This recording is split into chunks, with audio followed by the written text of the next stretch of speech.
ఇక వైకుంఠ ఏకాదశి ద్వార దర్శనం టోకెన్ల జారీ వేళ జరిగిన తొక్కిసలాట ఘటనపై టీటీడీ చైర్మన్ బిఆర్ నాయుడు మరోసారి స్పందించారు. తొక్కిసలాట ఘటనకు బాధ్యులైన వారిని ఉపేక్షించేది లేదని అన్నారు. ఈ ప్రమాదంపై క్షమాపణలు చెప్పడంలో తప్పే లేదని, క్షమాపణలు చెప్పినంత మాత్రాన చనిపోయిన వారు తిరిగి రారని అన్నారు. ఎవరో ఏదో మాట్లాడారని అన్నిటికీ స్పందించాల్సిన అవసరం అయితే లేదని అన్నారు.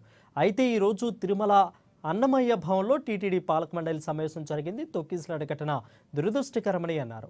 చిన్న చిన్న పొరపాట్లు జరిగాయని తమ దృష్టికి వచ్చిందని అన్నారు.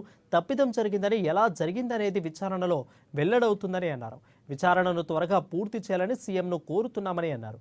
ఆ తర్వాత బాధ్యులపై కఠిన చర్యలు తీసుకుంటామని అన్నారు పిఆర్ నాయుడు.